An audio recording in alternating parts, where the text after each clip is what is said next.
Well, hello, everyone, and welcome to the beginning of the last days. It is spectacular to be here.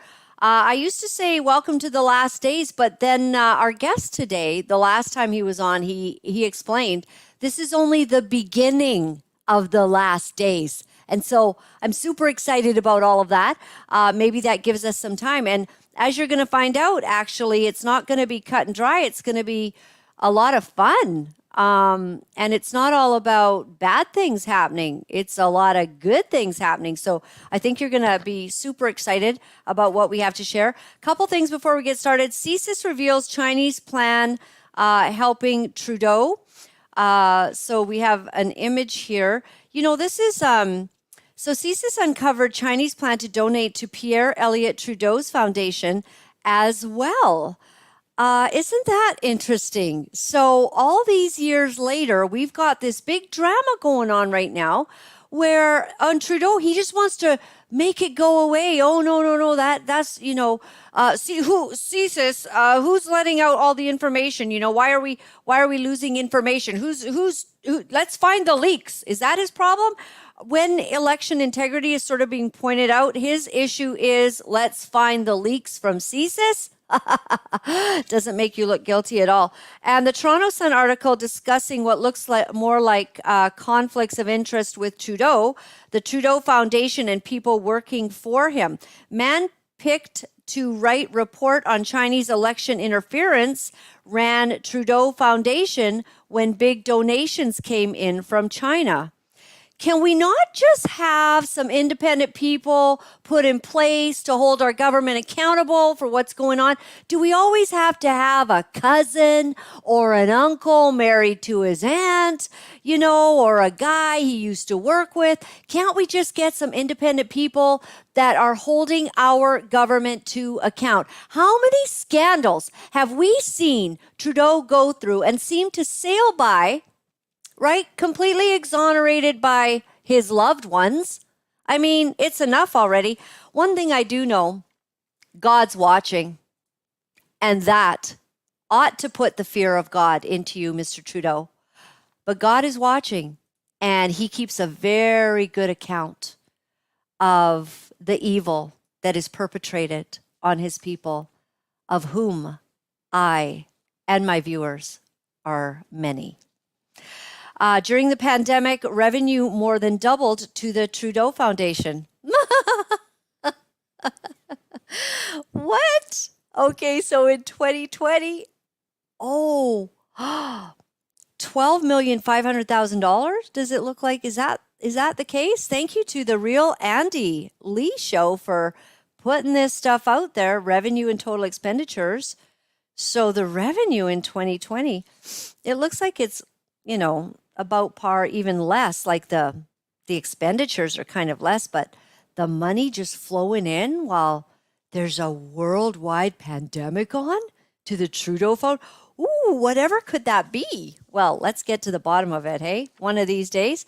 So a quick video. Trudeau uses racism as a diversionary tactic to avoid answering a reporter's question about Chinese interference in a past election. Yes, it's racist. Hi there, Lorenda Redekop from CBC. Prime Minister, just a follow-up on that question on CSIS and Han Dong.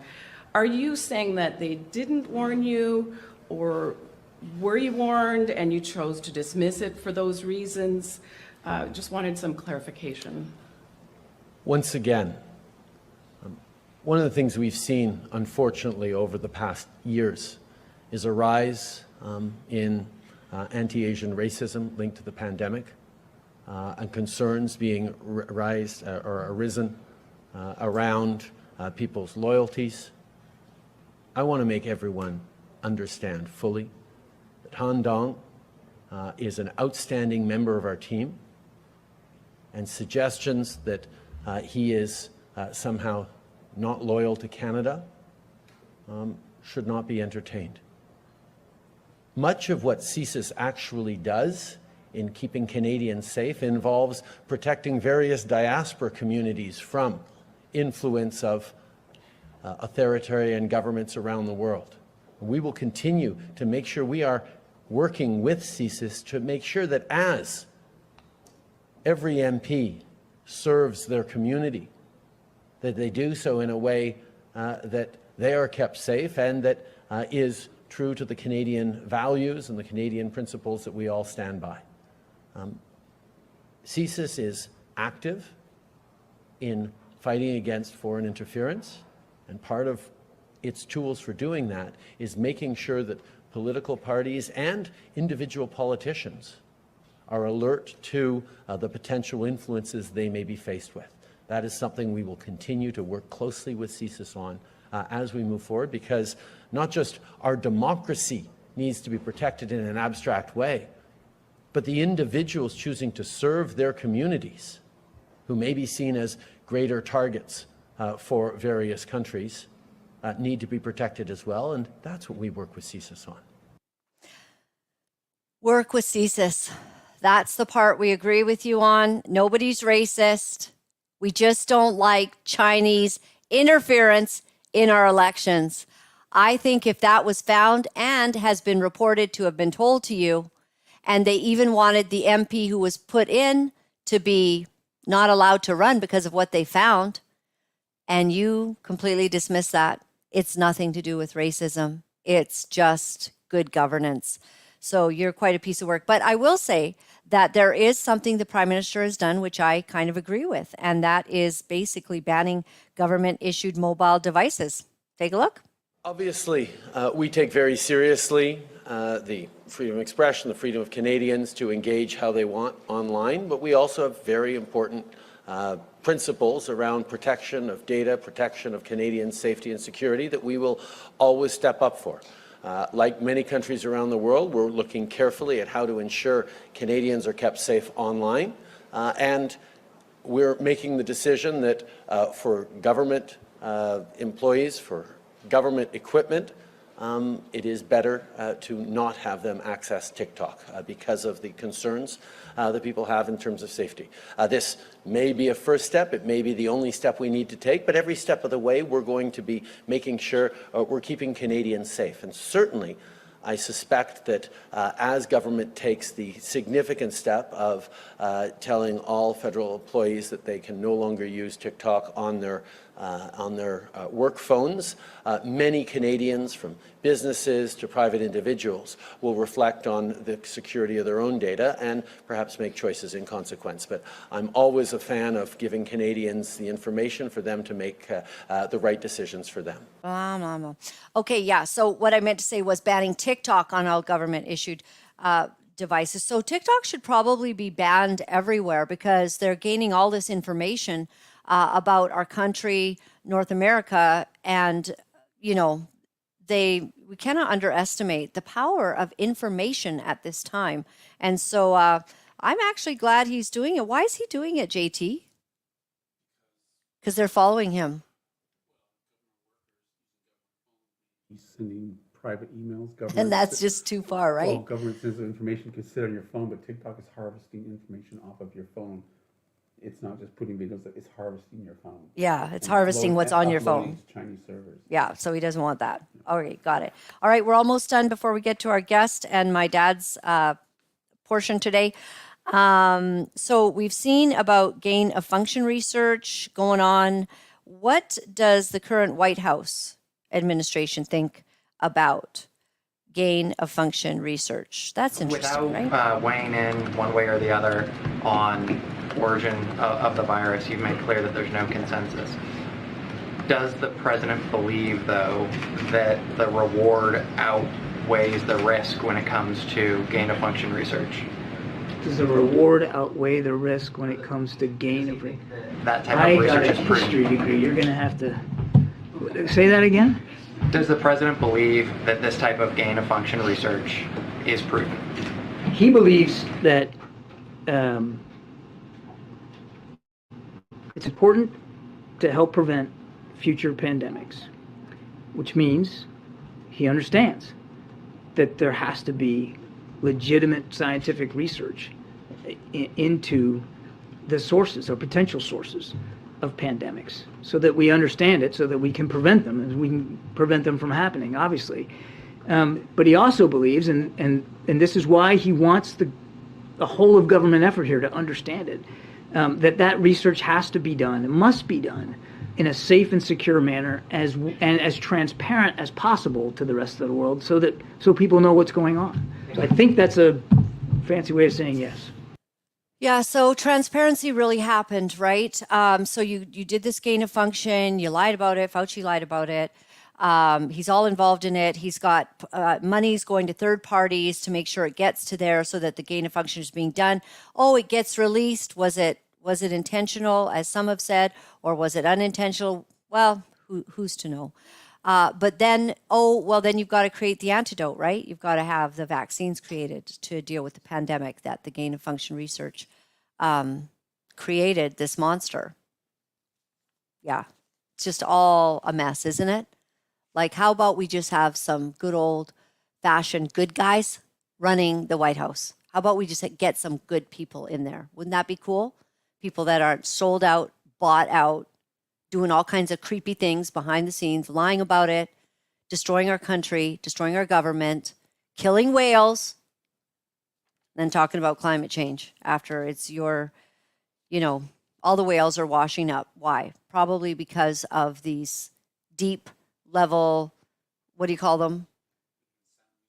Soundings, the sonar thing, and it's hurting the whales. Anyways, that was another day's topic. A Daily Mail UK report warns of nuclear disaster if the West continues to support Ukraine with arms. So we've got probably some people saying that we're the closest that we've ever been to nuclear war. We've got Pierre Poilievre in our country, and everybody just rah, rah, rah, go war. Do you want your young men fighting this war? Do you want your young men called to a war that we just have no stake in all of this? It's just been pretty crazy. So we're at a place where we've got to start talking to our MPs about what are they thinking, and why is the opposition never the opposition in our country? Why is Pierre Poilievre not the opposition? He's just like Trudeau light. What is happening? All right, so I want to read my dad, underlined. Oh, wow, he did a lot in this page. I love to read from his Bible because he was such a great man of God and an inspiration to me. And I opened up Ephesians 1 today, and it says, "Blessed be the Lord God, Father of our Lord Jesus Christ, who hath blessed us with all spiritual blessings in heavenly places in Christ, according as he has chosen us." We are the chosen. "In him, before the foundation of the world, that we should be holy and without blame before him in love, having predestinated us unto the adoption of children by Jesus Christ to himself, according to the good pleasure of his will." We are adopted into his family. Predestined, that's a word that's always causes some theologians to have a little discussion on that. And I'm just glad. I hope I'm chosen. I hope I'm one of his kids, because I'm doing my best to follow him with all my heart. Get out information, get through these rough seasons, and have good people like Bo Polny on the show to try to explain to us how we don't have to be as afraid as we think it is. So some of you out there, I'm getting your emails. You're not happy about what's happening in the world. And, because we know that there seems to be some passages that indicate that there could be a lot of bad things happening in the last days. But Mr. Polny has a way of explaining some things and using the Bible and numbers and a whole bunch of good stuff to make you feel better. And I hope you feel better by the time you hear him. So, Bo Polny, welcome to the show. Thank you for being here today. I know that you have your own show and you're always on, telling people all of this. So thanks for breaking from your regular schedule to come here and be with us. Oh, no. It's an absolute pleasure. Thank you for having me back. And I love how you started this, the beginning of the end. And thank you for correcting that. And I want you to know, when you said that, yes, when you said that, the Holy Spirit came upon me and I felt the massive download. So you nailed it. When you said it, it was incredible what I felt. And so thank you for saying that. And awesome. and that was complete confirmation that you spoke the truth. Amen. Well, you gave that to me the last time that you were here because I like your ways. There's a lot of, a lot of us have grown up in church or we've heard bits and pieces. And whenever you hear about the last days, it is quite treacherous. The apocalypse, Armageddon, we hear all these things and then we see, in Canada, we've been through a lot. We're watching your Biden, like what a mess that is, a real train wreck going on there. And whatever's happening down there, it affects us.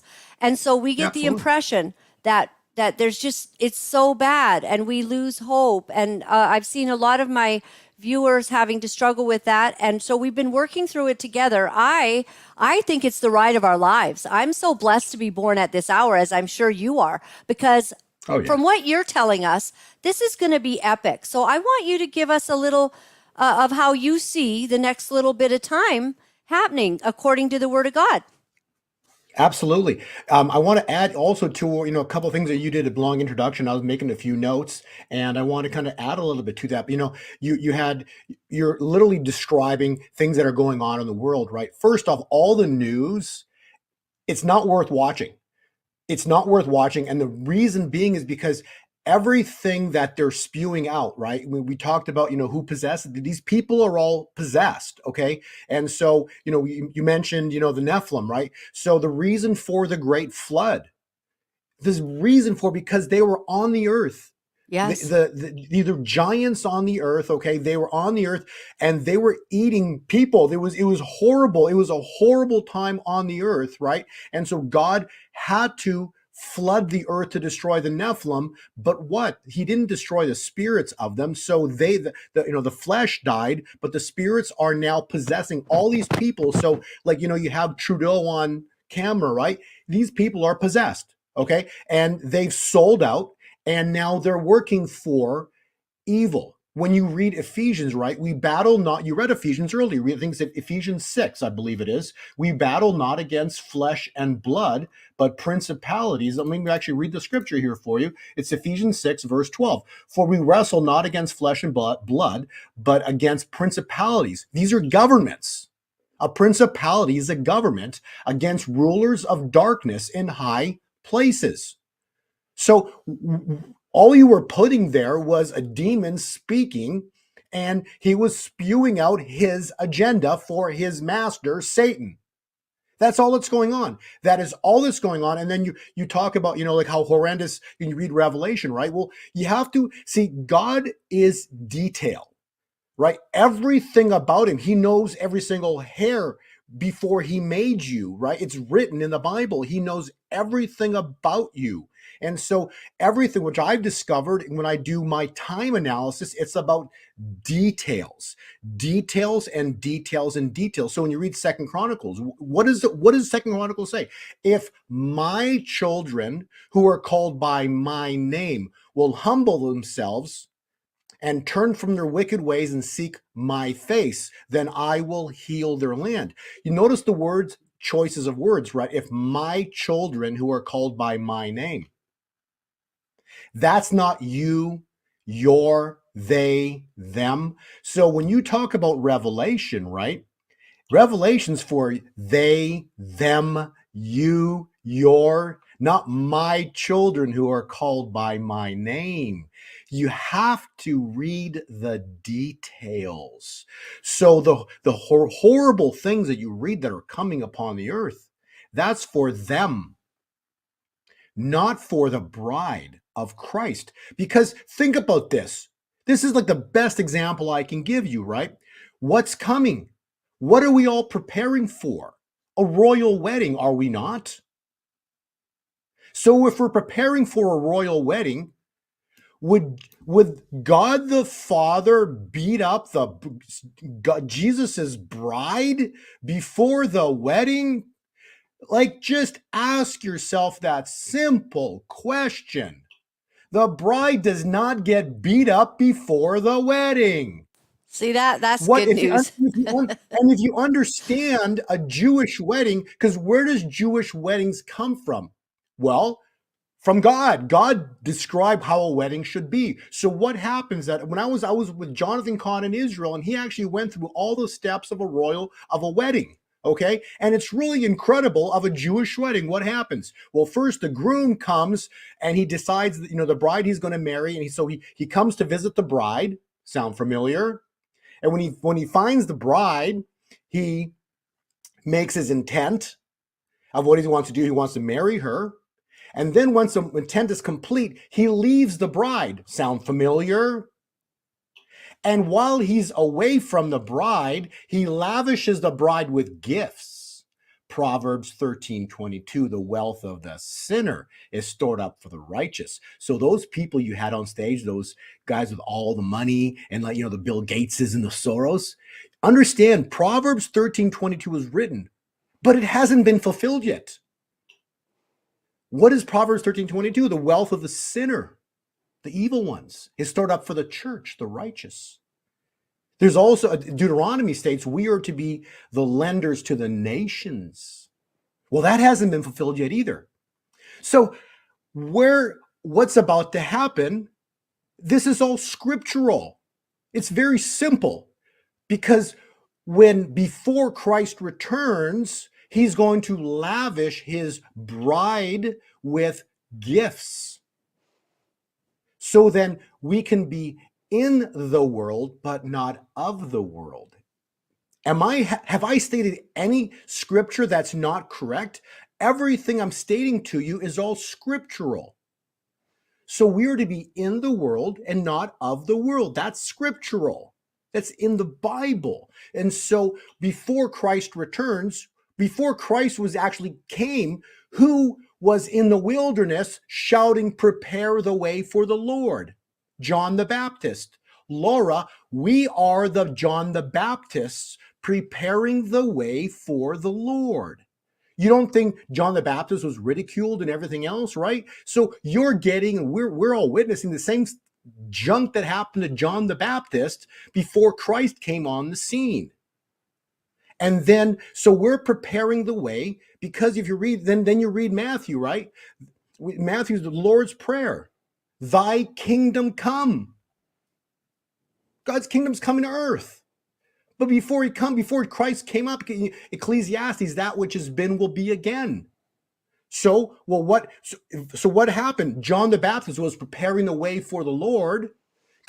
And so what are we doing? We're preparing the way for the Lord for what? A royal wedding that's coming. But before the king arrives, he's going to lavish his bride with gifts so that the bride can separate herself from the world. So when we look, and then all these horrible things when you read in the Bible, that's the Revelation stuff. That's for they, them, their. That's not my children who are called by my name. That's not for us. So how is that for an introduction? Right. So okay, a lot of people watching and those that are going through all of this, Bo, what we're feeling is, wow, well, we're might be forced to get digital ID. We don't want to get digital ID. We're going to have some kind of, crazy thing happen, because our prime minister is putting that in through, it's like leading the way for the mark of the beast, right? And he's putting that into all of the provinces, and provinces are beginning to fight it. But all in the States, we've got, your borders are wide open. I mean, and you've got the closest you've ever been probably to World War III happening right now and it's kind of freaking out a lot of people, and you've got all these trains blowing up and things like that. And so people say, well, it's looking kind of bad. So what do you think? What's going to happen? Is God going to fix all this? Well, what happened to Pharaoh? See, Ecclesiastes, right? That which has been will be again. See, if you don't study history, if you don't study the past, you'll never know what's coming. It's the simplest analogy I can give you. If you don't study history, you will never know what's coming, ever. So you have to look back at Pharaoh. Well, what happened to Pharaoh before the angel of death showed up? Before he was destroyed at the Red Sea, right? What happened? The 10 plagues. Think of all the junk that's happening right now that you're watching, okay? So the events are different than for Pharaoh, but we're seeing chaos manifest across the world right now. Why? Because no different than the plagues that were hitting Pharaoh. So we're seeing all of these things manifest because Think about the concept of baptism. A baptism is what? A death to what? Life. Our old self, our sins Well, it's a death of the old of the old. Mm-hmm. and a birth to a new under God. That's what's coming. So what's coming is the collapse of the United States. A collapse that will then trigger a collapse of Canada, a collapse of the financial system, collapse of the world that we know. Specifically, the main thing would be the United States. And people are going to go, financially. Oh my God, again, I'm going to just use that word because this will be an oh my God moment, right? We're going to see the collapse of the financial system, therefore the collapse of the United States. We're going to see earthquakes, volcanoes. We're going to see things blown off and popping off across the world that we can't even imagine. Why? Because the United States must die to be born again under God. You see, we've been captured. So back to the news and the people that you've had on stage, we need to talk about what is it? When you read, let's go back to scripture, because you always want to reference scripture to give, strength to what we're talking about. So when you read Revelation 17, verse 3, it talks about the harlot sitting on a scarlet beast. Okay. And then you read Revelation 17, verse 5, and it talks about Mystery Babylon. So what does all that mean? It means that if your staff can actually click on page 2 and put it up, it'll give you your viewers a visual representation of what we're actually looking at. What number is it? What we're looking at is page 2. Page 2. And what you're looking at is a captured world. So that's what I'm saying. If you're watching the news and the media and the TVs, you're basically watching demonic entities speaking that are all working for Satan, okay? And what is their agenda? Mark of the beast. Okay, they are literally trying to bring in the mark of the beast because they want to completely control humanity. Okay, and so what do we seeing happen? Well, we're literally watching a financial system. They took us off the gold standard in 71 with Nixon. They now can create money out of thin air. And what do you do with the money? Well, you can basically, when you can create it out of thin air, you can make as much of it as you want. So you can basically buy off every single politician. You can buy off every single news media station. You can buy all entertainment. You can pay off and buy every single government entity that's working, people that you had sitting there, on your video at the beginning of this, right? These people are all bought and paid for. Okay, they're all bought and paid for. And, the education system, look what's going on in the schools, right? So all of this is, not only is it messed up, it's completely and fully captured. Nothing that you can watch and see on TV or anywhere in the news media, anything is real anymore. It's all completely captured. Everything. Why? Because they've had 50 years to plan. And this is where, you can go back into scripture, right? Well, what happens after 50 years? Well, did you read Leviticus? Thou shalt consecrate the 50th year and proclaim liberty throughout the land and to all of its inhabitants. So, what am I talking about? I'm talking about biblical intervention where God is going to intervene. Well, what happened at the Red Sea? Did God not intervene? Well, before the Red Sea, what happened? Well, what happened at Passover, right? Think about the angel of death. See, when you understand timelines, then you can apply timelines and look back historically and see what happened in history. So let's look back. Well, how long and why could something crazy like that, biblical, happen? Not crazy, but biblical happen this year or like in our generation, in our time window right here? How could it happen right now? Well, first off, you need to study. Let's look at some massive timelines. So first off, let's look at how long was Israel in bondage to Pharaoh? 400 years. Okay, well, what happened 400 years ago in the United States? The Mayflower landed. See, there's no coincidences in life. It's all by design. How do I know it's by design? Well, have your viewers, have they read Daniel 2? Daniel 2 talks about a 2,500 year prophecy that every nation has happened so far. Every nation from time of Nebuchadnezzar to Cyrus. Every single kingdom has existed to date. So and the reason for the Daniel prophecy. So King Nebuchadnezzar had a dream.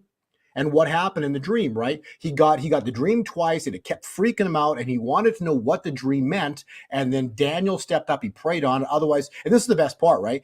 The king Nebuchadnezzar was going to kill all the soothsayers, kill all the magicians, kill all the prophets, everybody. And he didn't even give him the dream of what he had. He goes, what is the point of having you if you can't even tell me what my dream is and the interpretation of it? And what happened, right? Daniel prayed on it that night, and they're supposed to be all executed in the morning. And what does God do? He makes fools of diviners. He makes fools of magicians, right? He makes fools of everybody. Oh, these so elect, these elite that think they're so smart. God makes fools of them. And what did he do? He gave Daniel the interpretation.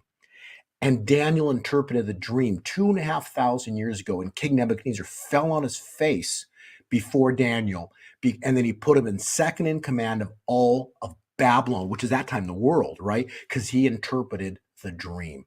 And the dream was what? For the next 2,500 years of what would happen. So, to give you good news, right? More scripture. Well, when you read Daniel 2, verse 34, everything of that prophecy has happened so far in the past 2,500 years. Think about it. There is not a prophecy, a psychic, anybody out there that's ever given a 2,500 year prophecy unless the end was written from the beginning. The end was written from the beginning. God wrote it. So he gave the interpretation to Daniel. And the only piece that's missing, Laura, the only piece that's missing is Daniel 2, verse 34. And what does it state? And a stone carved out by no human hand comes down and destroys that statue.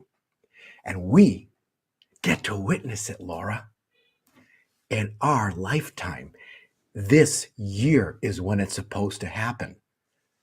You think we're upon that? We're at that time. We are about to witness the fall of Babylon. So what is Babylon? Back to the slide we just had up, right? Page 2. So what is Babylon? It's Mystery Babylon in Revelation 7, which is written in Revelation 17, verse 5. It's the harlot of Revelation is the deep state. That is who Mystery Babylon is. They work in the shadows. That's why they're the mystery, right? They work in the shadows, pulling the strings of world leaders, including Trudeau, who you just had on there, right? And that control the 7 mountains from the church, family, financial, education, government, entertainment, and media. They control everything by pulling. So they're the puppet masters. That's Mystery Babylon. So we're about to see, Mystery Babylon. What? Well, Daniel 2, verse 34 says Babylon falls by no human hand. We want to see that. God will intervene, which means that's why no matter what you watch, no matter what you do, no matter what we do, we're at a point where everything is captured, Laura. Everything, every facet of life is captured, okay? And no matter what we do, all we can do now, and what we've done, but basically our job is to pray and to love God. Okay, but we're at a point now where we can't stop evil because they've captured everything. They've exposed themselves. They're so arrogant now. You can do anything that gets exposed, like these things that you were showing about Trutton was coming out about Trudeau, right? They just brushed under the rug, and next thing you know, it's all gone, right? It always gets brushed under the rug, and it's always gone. Why? Because everything's paid for. Everything's captured. You can't stop them. And that's why Daniel 2, verse 34, and a stone carved out by no human hand. That's why God is going to intervene and stop these people, and he's going to take down Babylon. And so we're going to see the complete and utter destruction of these people. And it's supposed to go down soon. And I mean like really, really soon, potentially, and expected to be going down this year. And so I want to give you some time windows on how this could play out. Those that want this PDF presentation, would be great if your staff can actually include this link that I sent, in the bottom of the interview, but also on Yep, page it's 3, in the there's a QR description. code. Yep. There's a QR code on page 3 that basically will allow them to download it like they would a menu at a restaurant. On Yeah. page 4 itself, this, if you can, staff can pop this up. I want to give you some time windows on how this is all playing out and why and what we're waiting for. So when God intervenes, Daniel 2 verse 34, Babylon falls, that means something new is born. Get what I'm saying? Yeah. When Babylon falls, something new would be born. Well, what's born? A new era. And so this is what, back to, John the Baptist, prepare the way for the Lord. And so we're waiting for the birth of a new era. And so all these horrible things that are happening that you described as we started, as your preliminary to this interview, can be literally described in Matthew 24, verses 6 through 8. And you will hear of wars and rumors of wars, but see to it that you are not alarmed. Such things must happen, but the end is still to come. These are the beginning of birth pains. So what we're watching is nothing but birth pains of a new era that's about to manifest on What this happened earth. January 12th, 2020 that you refer to in the birth pains began? Right. So we're going to go, if you go to the next page, I'll show you how this is coming to be. Okay. So this is the newest, or actually you're the first person seeing this slide. Oh. I got the download on this actually 2 days ago, and I just made this slide. So God gives me pieces and I put it together, and it freaks me out because he gives me a time window, and I go back and do the Daniel calculations, and it freaks me out because of the things that happen on these dates. See, what happens is when you do a Daniel calculation, there right in front of you, there's critical dates on Daniel's timeline, okay? So there's a start date, and then there's 1,260 days go by. Then there's a 30-day window, and then another 1,260 days, and then a 45-day window. So basically, the Daniel timeline is 7 years. Okay. And so, but the 7 years describes end times, which means that, that will be the Great Tribulation. But what God revealed to me is before the Great Tribulation actually happens, is you have the Daniel timeline replaying itself, working its way up to the Great Tribulation. Does that make sense? So you're seeing 7-year cycles working themselves up into what's coming as the Great Tribulation. And that's still years ahead because we're not there yet. And so so this is interesting. So the revelation I just got was on January 30th of 2016 when Obama was in office on the far left side of your page, right? Yep. So Obama's in office, and this is the beginning of the end of the United States as you know it, right? Because transgenders could now serve in the US military on that exact date.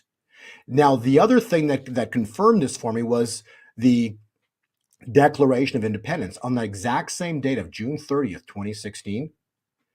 The last person to lay hands on the remember, what's about the Bible, right? Lay hands on people.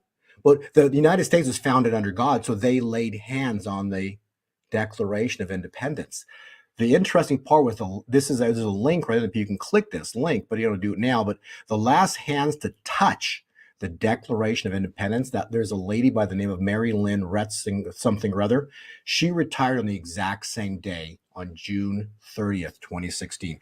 So for six years now, no one has touched the Declaration of Independence. So 7 years now, no one's touched the Declaration of Independence. No one's laid hands on it. Nothing. And now at the same time, too, you can see the U.S. military collapsing because they went against God and stuck transgenders in the military. And so now we're going to run the Daniel cycle on it, 1,260 days forward to December 12th, so 3.5 years, to December 12th of 2019. Laura, on that exact day, that's when the first symptoms of COVID occurred in China. Then Wow. exactly, these are the links. You can click the links. This is right out of their playbook. Okay, then 30 days later precisely was when it became a pandemic because that was the first case that was confirmed outside of China. And that was January 12th of 2020. And boom, there is your first seal of Revelation opened.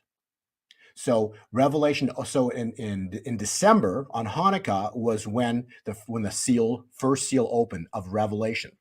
And so that'll be the 4 horsemen, the 7 seals, the first 4 are the horsemen.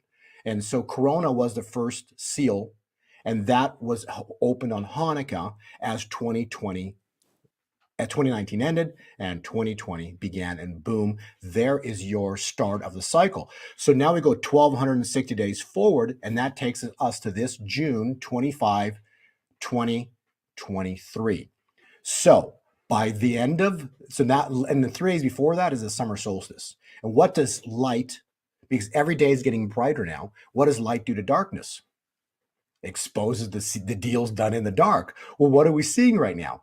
Every day, we're seeing more deals done in the dark. How crazy is it? But we're seeing light exposing the deals done in the dark, heading into the summer solstice of June 21. So 3 days, and then on the 24th, that was a year ago, right? That's when Roe v. Wade was overturned. So if God is with us, who could be against us? I'm just throwing scriptures upon scriptures to have your viewers understand the power of this presentation. And so if you understand, if my Second Chronicles, if my children who are called by my name will humble themselves and turn from their wicked ways. We were reading that since 9/11. The world has been reading that, especially the United States has been reading that Second Chronicles since 9/11. But 9/11 was in the year 2001. Okay. The problem with that was 20 years ago. But we were still doing what for the next 20 years? Killing God's creation. See, this is the part that everybody misses. What God revealed to me was because we could read 2 Chronicles all we want, but we never turned from our wicked ways because we were killing God's creation until what? Last June 24th, when Roe v. Wade was overturned. Now, as a nation, we've overturned Roe v. Wade. Then, interesting enough, January 20th of 1973, when Roe v. Wade became law, which means that was literally like a month ago. Okay, so we're now in the 50-year jubilee from when Roe v. Wade became law. So my point is, this is Leviticus. And what does Leviticus state? Thou shalt consecrate the 50th year and proclaim liberty throughout the land and to all of its inhabitants. Notice it's always about the land. It's, when you read 2 Chronicles, and I will heal their land. You see, that is what a jubilee is. It's a restoring of the land back to the people. So we've got 400 years have gone by since what? Since the Mayflower landed, to correlate directly with Exodus. Exactly. Okay. Then we've had then if you understand the story of Joseph, he was in the pits. He was thrown in jail, and he was in jail for 2 years. And then in a single day, he got raised from the pits to the palace, second in command of all the world, only answer to Pharaoh.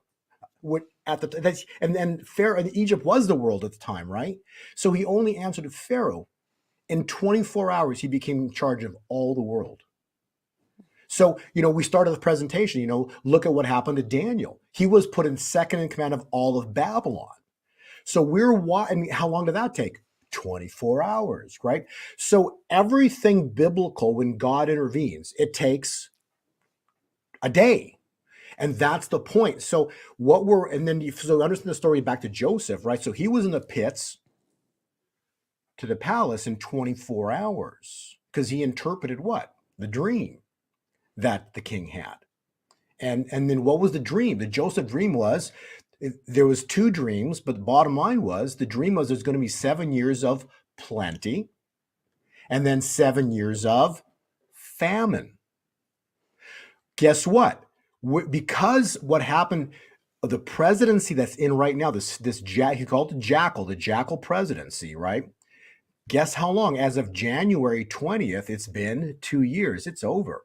So he's not going to make it based on cycles and what happened to Joseph into the next year. So somewhere this year, he's out. He's gone. And then we're going to see the return of 45 come back this year. And again, people are saying that's crazy, or better, that's impossible, right? And like I said in the pre-interview, that my whole interview that I'm doing to you and everything I'm giving you is basically 99% of it is impossible. And that's exactly where God operates. Right. Nothing's impossible for God. Right. And everything that's going to happen, right? The reason for all this, because who gets the glory? That's why there's this case in Supreme Court, and that's why, Trump is 45. Like, no, nothing they've done so far has really stopped these people. Why? They've captured everything. They all have secret handshakes. They all work together. Everything's bought and paid for. No man can stop these people. That's why it's Daniel 2 verse 34, and a stone carved out by no human hand comes in and takes down Babylon. And so we're going to see the collapse of Babylon. And how is God going to do it? The only way that he's going to do this is very simple. I don't know the mechanism particularly, because no one knows exactly how God's going to do it. And no one knows the exact day he's going to do it. But the mechanism he's going to use is specific. One of them, a huge mechanism, is the US dollar. Because why? It's a fiat-based money system based on a fraud. They've taken it off the gold standard when? Leviticus, 50 years ago. See, none of this is by coincidence, right? When is the World Economic Forum? Trudeau works for Klaus Schwab. When was the World Economic Forum founded? 50 years ago. You see, you got to go back and study history to know what's coming. And Leviticus is written for a very specific reason. Why? Because it's going to happen. When things are written, you can't stop. One thing about a prophecy is, which I've learned, and if you go study Daniel too. For 2,500 years, Daniel gave the prophecy, and every single kingdom has come to pass, because if the prophecy is true, you cannot stop the prophecy from fulfilling itself. Period, period, period. And so Daniel 2 verse 34 hasn't happened yet. We haven't seen the collapse of the financial system. We're at third seal. We've seen peace taken from the earth, and that happened on Pentecost. Pentecost of year 2020. Well, why would it be on Pentecost? Well, because seals open on feasts.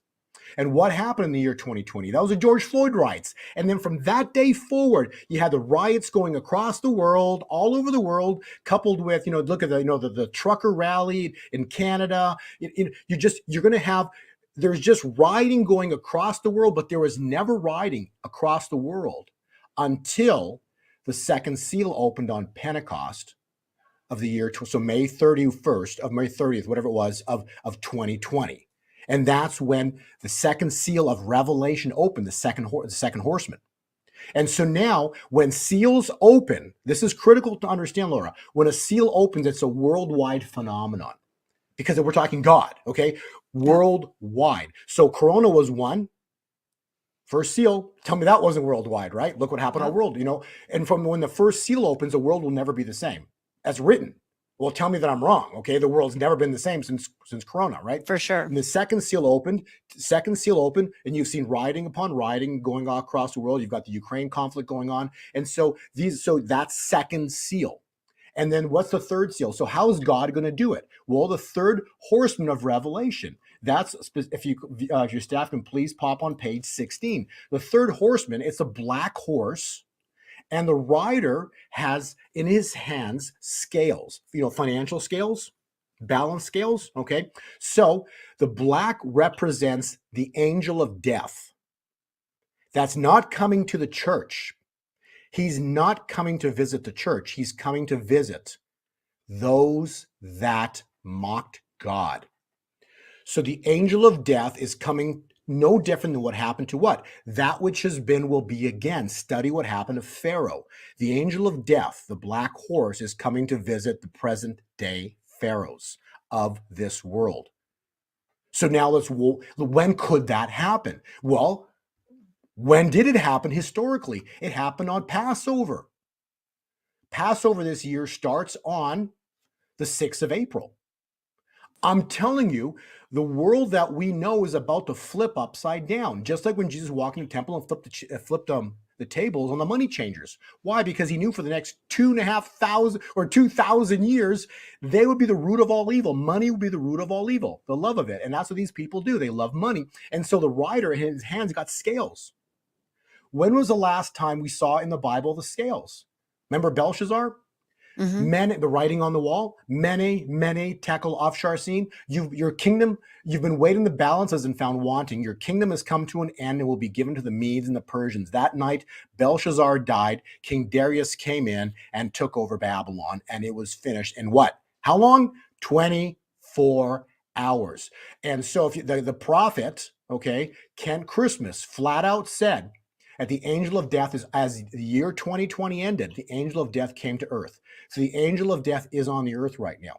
And he's waiting for instructions from God on when to strike. No one knows when angel of death is going to strike, but he's on the earth right now. And when he showed up, that was prefaced by the death of the Pope. The Pope that just left office, he died on the 31st, and that was the day the angel of death came to earth, on the 31st of the year, of last year. Okay, And so do the you angel of think death is on the earth right now. he's going to be around a while? Or, I mean, we're seeing a So lot the of angel of death death right now.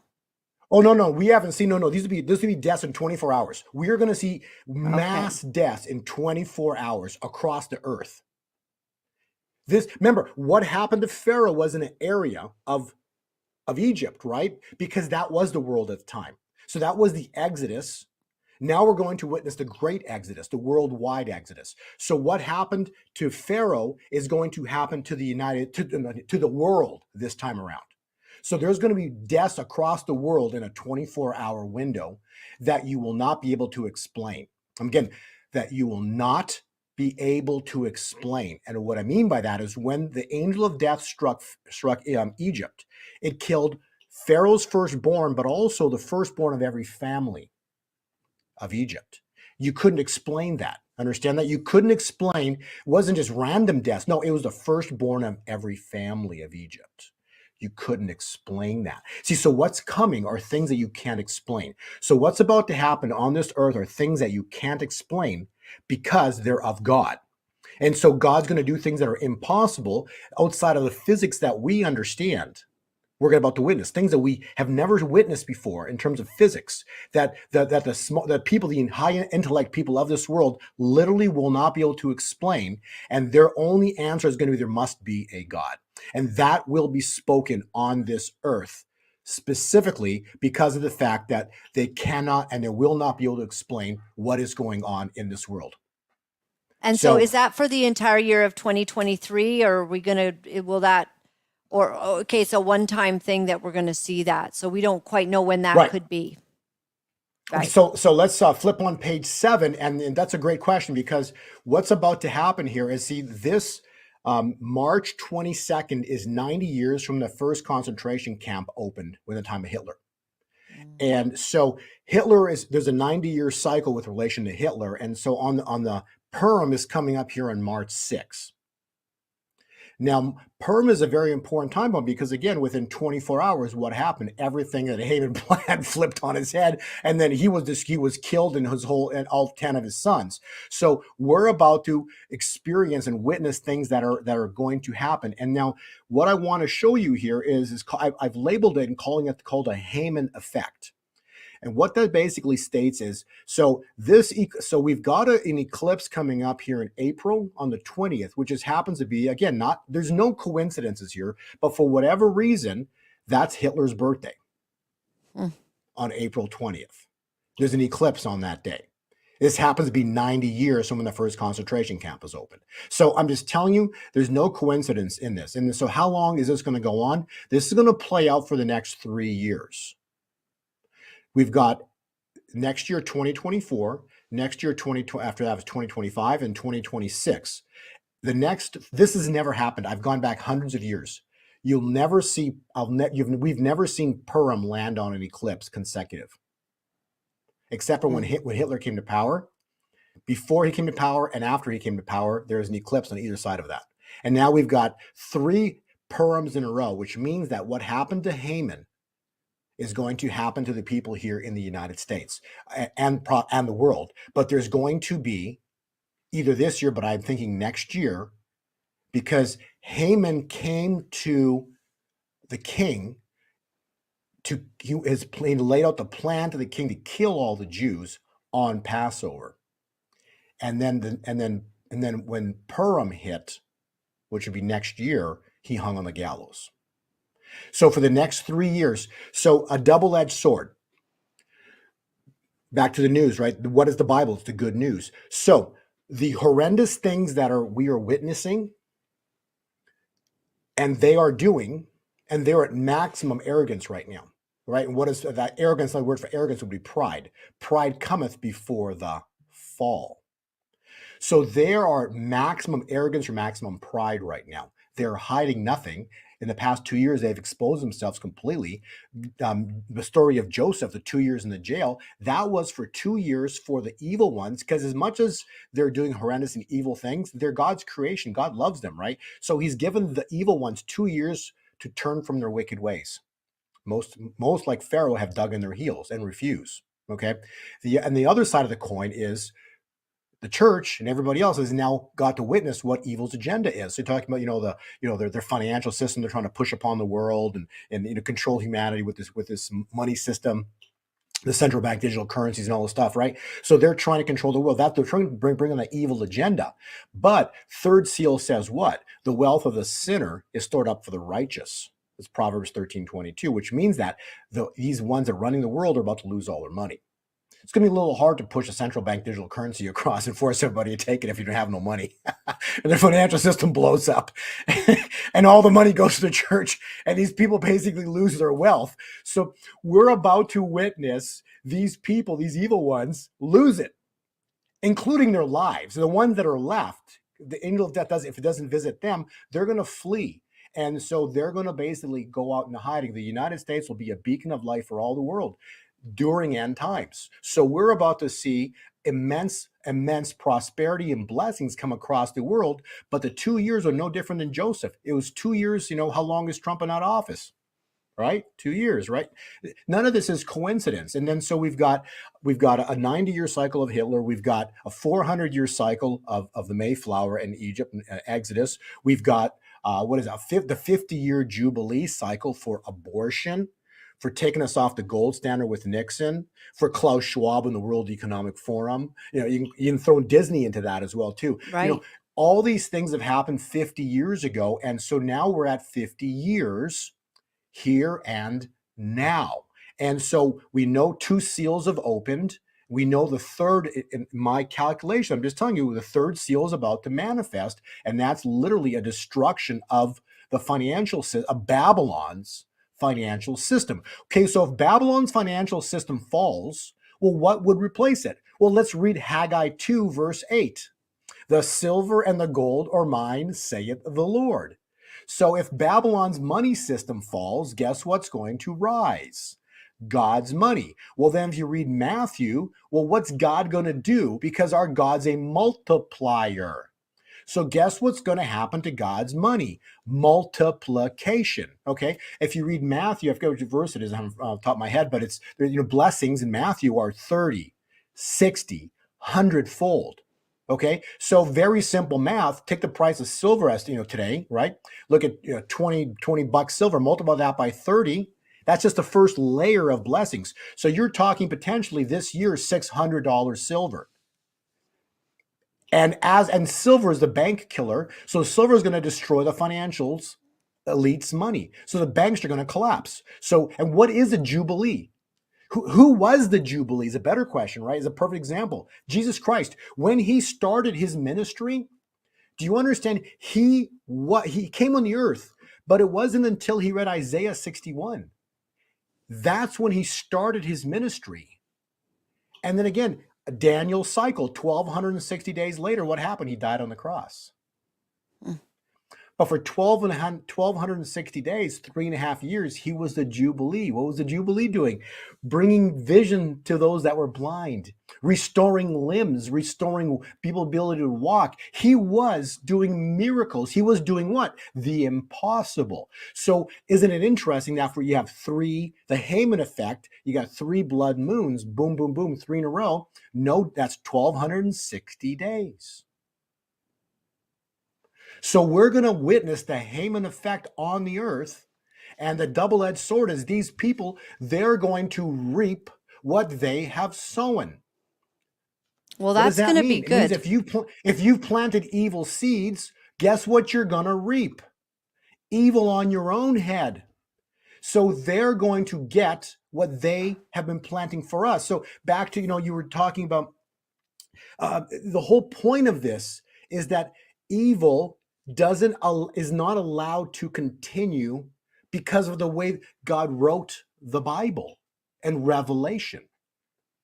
It's just everything's written, but we needed to see these 2 years, Right. because if you didn't get to see what happened to like Hitler in the concentration camps, people wouldn't be where they are now. They're at like rope's end, right? They're at a wit's end. People are at a point like, you get a lot of emails. I can't believe that these people are still doing all this, right? And the reason being is because God needs to take you to the reason what I'm doing, because God has to knock you down. He has to take you to the end of the end. So then why? He can raise you up. That's how this is going to play out. He has to take people to their wits' end so then he can raise them up, because we got a 1 billion soul harvest coming. 1 billion souls are going to be saved. Okay? Yes. But you can't have a 1 billion soul harvest if the people worship money. Mm-hmm. So guess what he's going to do? He's going to destroy the money. So there are people out there right now that have, they're in Canada. Here they're called 401ks or 50, the retirement accounts. I forget what they're called in Canada. I used to be in Canada. I was born in Canada. I forgot whatever they called again, the RSPs or something like that. RRSPs, yeah. People who haven't planned for this and don't understand our conversation. Maybe they hear it, but they don't. They listen, but they don't hear. Right? There are people out there that listen to me but don't hear. There are people out there that refuse to think that stuff we're talking about is crazy, right? So God's going to take away people's wealth. He's going to destroy the money system. People are going to lose everything. People that are millionaires are going to be in food lines. But those on the other side of the church that's prepared, who are holding. So how do we prepare? Because people might be feeling like they're going to get caught up in all of this because they've got their finances and, their 401ks or RRSPs. So what are you suggesting? I don't want to suggest anything, because it's not for me to give advice to anybody, but I can reference scriptures for you to give you some. If what Haggai we are 3:8 talking about resonates with you, then maybe you should do something about it. So what I'm saying is that the greatest financial event in human history is about to manifest. The third seal of Revelation is going to happen. God is going to destroy the financial system. You're going to see banks collapse. It all starts this year. I'm telling you, it's going to happen within the next 4 months into summertime, because we got the 1260-day calculation into the end of June. So something's going to trigger very, very soon here. The financial system we know is going to blow up. Okay, so if you're holding God's money, there are people out there that have means, their monies are sitting in bank accounts and they think they're wealthy, right? The banks are going to shut their doors and you won't be able to get the money up. The banks are going to collapse. The evil ones that have been doing all this, the banks, especially the evil banks, they're going to lose it all. So if people haven't prepared with precious metals or cryptocurrencies, like good cryptocurrencies, because they are going to multiply in price just like gold and silver are. That's why the banks have hated cryptocurrencies ever since they came out. They keep saying they're junk, and they keep poo-pooing them because basically they're anti-fiat. Okay, so they don't want you to hold cryptocurrencies. They don't. That's what look what happened to truckers, right? They were paying.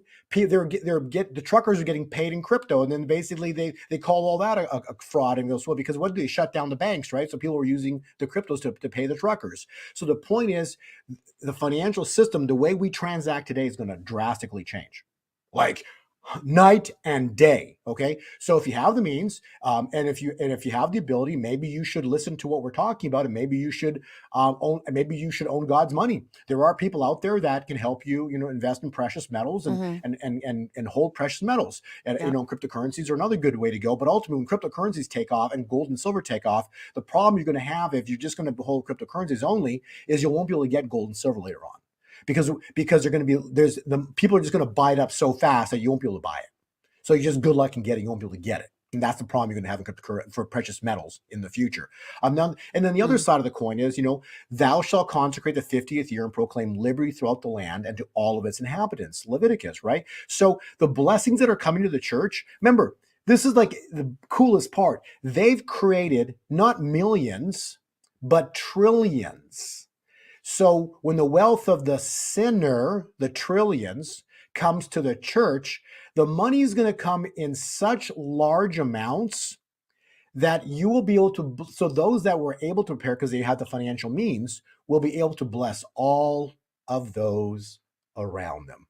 And that's how awesome our God is. So the blessings are going to come in, or it's going to be so large that we will be able to, those that have prepared will be taking care of the bride. Because why?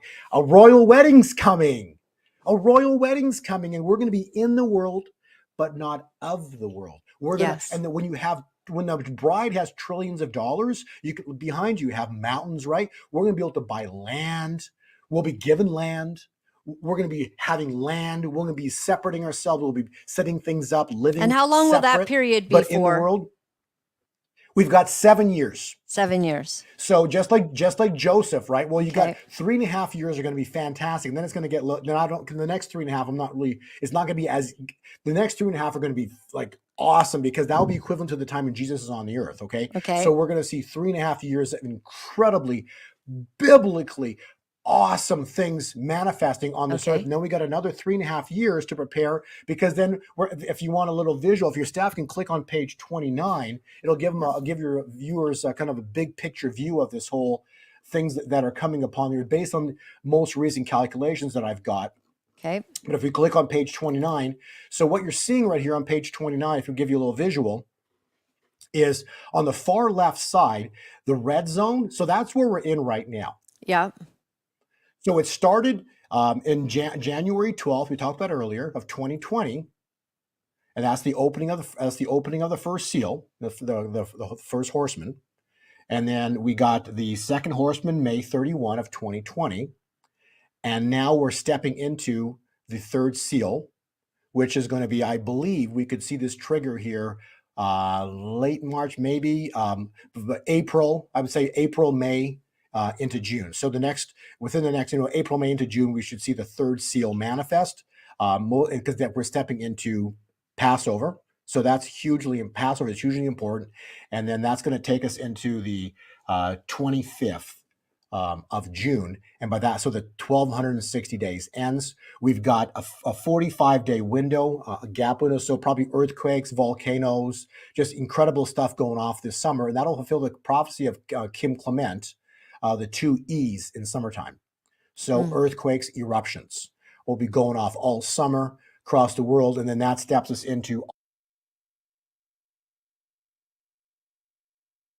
7 years forward. And that'll be the 7 years of plenty. And then, so I'm guessing somewhere, my best calculations right now, if you look at this, the Antichrist kingdom that we're witnessing right now, this is really cool. Okay. The Antichrist system that we're seeing right now, because they're trying to bring it in early, right? But we only have 2 seals that are open. The third seal is going to cause them to lose all their power. And then there's going to be a 4th seal that opens, and that's like the real plague that's going to come across the earth. But you have to understand by that time, right? What does it say? Haggai 2 verse 9, the latter rain will be greater than the former rain. So the plague that comes upon the earth is going to be for them, not for the bride. We're going to be separate. We're not going to need hospitals. Why? Because what does laying of the hand do? Right? Think about happen. We're going to be greater than the former rain. So we're going to see incredible things manifest across this world. And then that steps us into Agenda 2030. And that's when they coming out of Europe, not the United States. They're going to come out of Europe. And that's when we should start seeing the evil come across the earth again. But by that time, we've got the trillions. We're separate. We're not in the world. We're not in the world. We're not in the world, but of the world, right? So we've separated ourselves. We're to live in the world, not of the world. So we've separated ourselves because we have the financial means to do it all.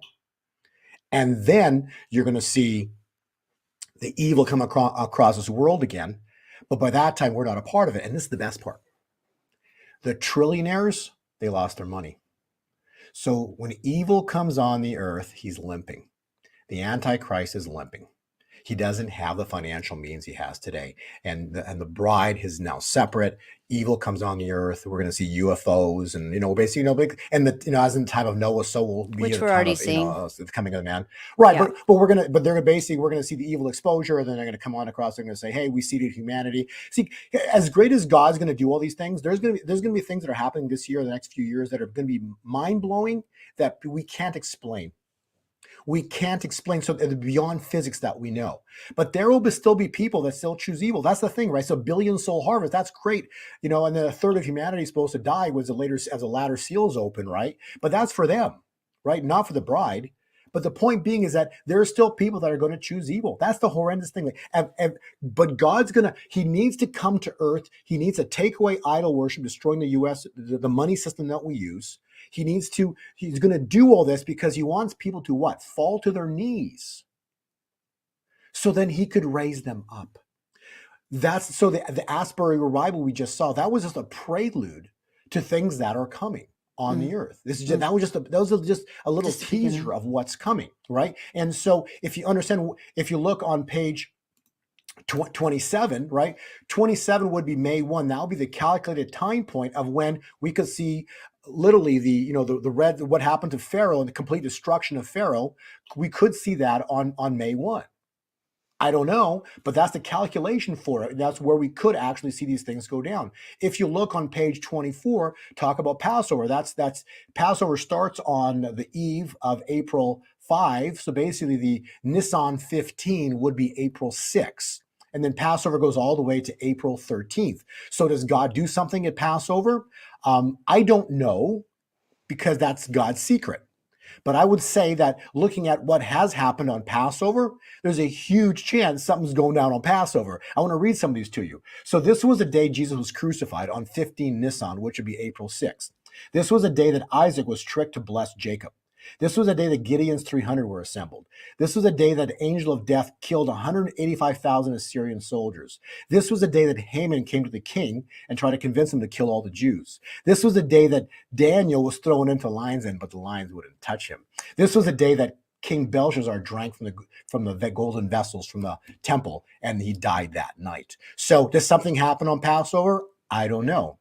I do know that we're at 400 years. I do know that we're at Leviticus 50th year. I do know that our God will not be mocked for what these people have done. I do know that our God only takes 24 hours to do what he needs to do. I do know that we serve a mighty God. Yes, and indeed. I know that we win. Okay. So now, as evil, as horrible these things coming that we're witnessing across the world, Laura, yeah. God's got a bigger plan. Right. And it's exciting. And I know that I know he's protecting our family. He's protecting loved ones, protecting those that are calling on the name of the Lord, getting wisdom, understanding what to do, how to protect themselves. And, we are always talking about buying gold and silver and all of that. But the Ukraine-Russia thing, do you have any predictions about, is this tied in at all? Like, could this be, people are concerned about the closeness of getting to, some sort of big, World War III incident, some nuclear bomb. No, that's a great point. That's a great question and a great point. But the point is, it's mathematically impossible. Mm-hmm. And the reason being because nuclear war would be once all the seals are opened and Christ is about. See, if that would be the case, then that means that Jesus Christ literally has to come back sooner rather than later, because we're talking World War III. Okay, Mm-hmm. so that's mathematically not possible. Number two is when you read in Matthew 24, there'll be wars and rumors of wars. Okay, but understand, I love your question because it has to look horrible. So as bad as things look right now, the answer to your question is going to get worse. Okay, so things are going to get worse. If your staff can actually click on page, and I want to show you why things are going to get worse, because if we look at how this is playing out, if you look on page 46 of the PDF presentation, so when someone tries to sell oil in anything but the US dollar, it's an act of war. Don't believe me? Look what happened to Saddam Hussein and Gaddafi, okay? If you go to the next page, page 47, we've got the BRICS nations, and right now, what do we know? We know that what? Russia is selling oil for the ruble. We know that Saudi Arabia just made a military agreement with Russia in 2021. And now Saudi Arabia just agreed on January 17th to sell oil in other currencies. See, but remember, we have another 50-year cycle, the petrodollar. The petrodollar was, Nixon took us off the gold standard in 71. In 1973, the petrodollar was enacted with Saudi Arabia, and the deal was very simple. We buy their oil, and they buy it with the US dollar only, not also, no, only. And that's why, look, Gaddafi, Saddam Hussein, they broke that. So look what happened to them, right? And then the only thing is critical, and then we would give them military protection. But then what happened when Nixon took us off the gold standard? Think about this: 50 years to the exact day, August 15th of 2020, Kabul fell. Exact day, 50 years precisely. There's no coincidences. Right. 9 days later, Saudi Arabia reaches out to Russia and they signed a military agreement on August 24th. What was the military agreement? Give us military protection for our oil. So I was the only person on the internet making a huge thing about that moment I found out about that. That day I found out about it. I did like two interviews that day or next day. And the point being, it was very simple. Why would Saudi Arabia sign a military agreement with Russia if they have one with the United States, a military power? The answer is very simple. Saudi Arabia basically didn't believe the contract had any validity to it because they just saw what happened to their neighbors, Kabul. They got abandoned. And so now what? If you look at the prophecy of King Clement, the brothers of Goliath. So who are the brothers of Goliath? Well, they're the BRICS nations. Goliath basically means a large country, right? A big, right? Goliaths are giants. So the brothers of who's Goliath? Well, that's the U.S. dollar. So it's the United States. So the brothers of Goliath stand in glee. We will cripple you. We're about to see the attack by the BRICS nations on the U.S. dollar, fulfilling the prophecy of Kim Clement, and now will collapse the U.S. dollar. And the U.S. dollar will, in 24 hours, 48 max, lose its status as the world reserve currency. When Is that going to mean that all our money in the bank, like in a moment, it's like nothing? It's useless? It's going to be and that's a great point, because that's not going to happen, because we're talking, economies around the world. So we're going to see the U.S. lose its status as the world reserve currency. You're going to see roughly, my best guess, about a 30% immediate haircut at everything priced in the U.S. dollar. So the U.S. dollar will lose a third of its value, but that means all real estate, all bonds, everything across the entire globe priced in U.S. dollar takes a 1/3 haircut. And then other nations will no longer want it as payment because they won't trust it anymore. And then that'll reverberate into the precious metals sector. So precious metals are going to do an absolute moonshot when that happens. So they're going to go up, like silver and gold's going to go, because it's real. And that takes us back to Matthew. Matthew, blessings are 30, 60, 100-fold. Yeah. So we're going to see massive price movements in precious metals. And so if the economy blows up, who's holding precious metals? God's churches, right?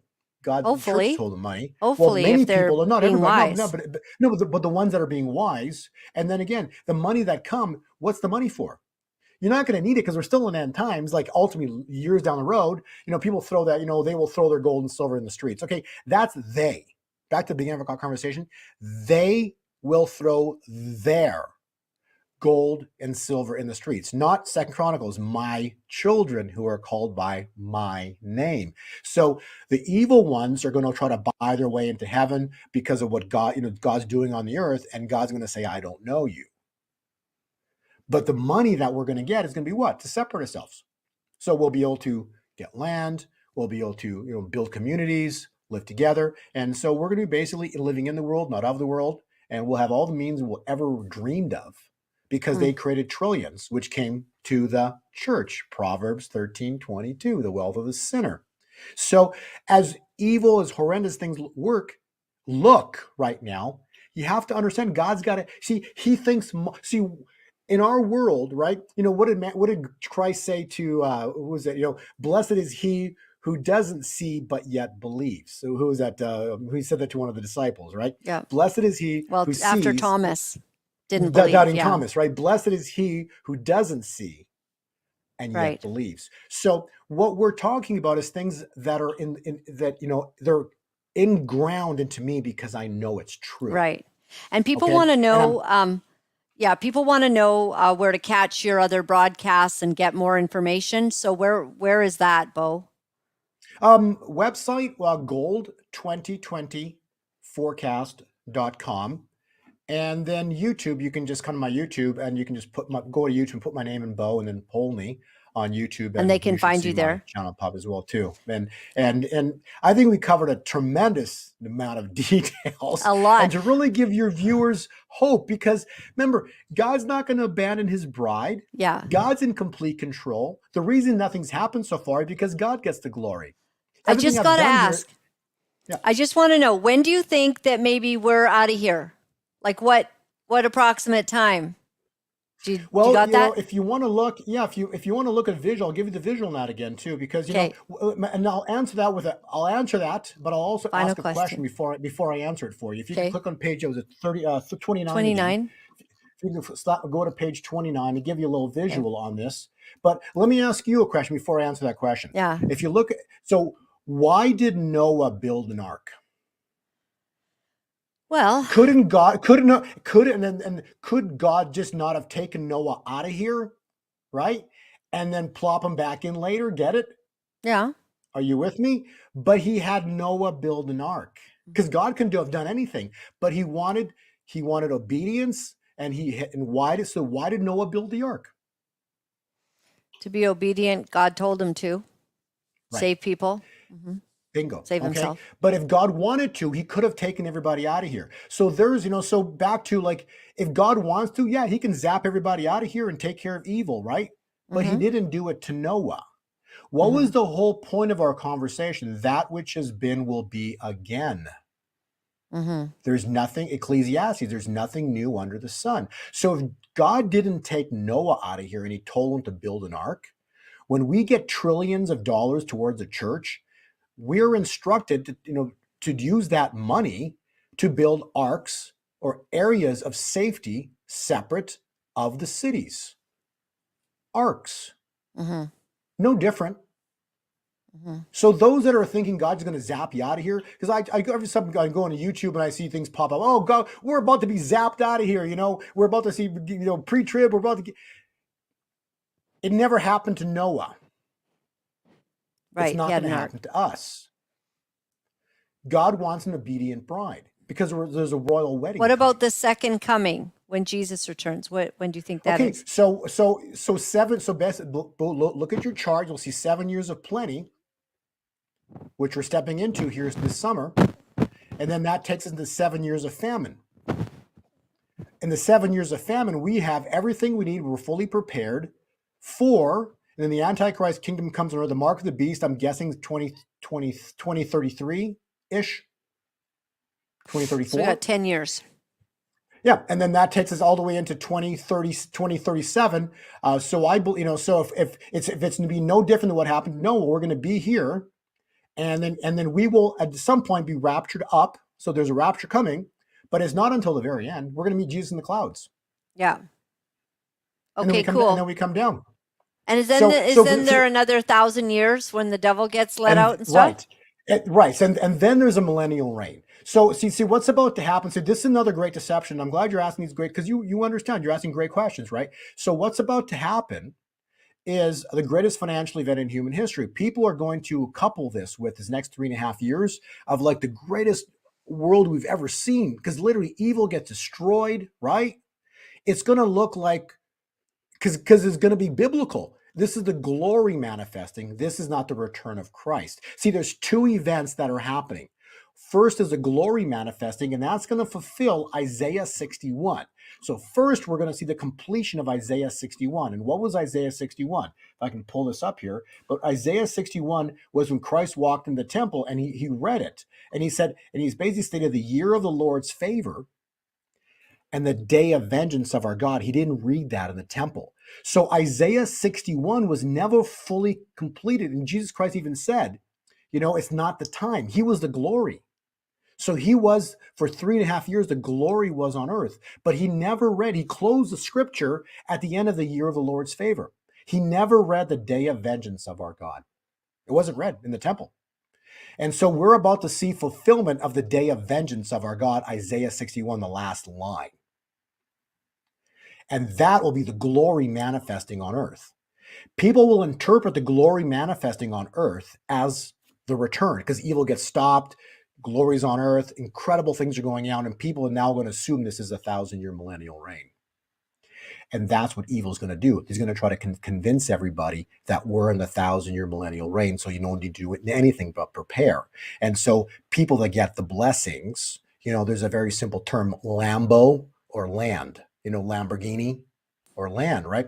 Many that are going to believe this around the 1,000-year millennial reign are going to be buying Lambos. The church will be buying the land.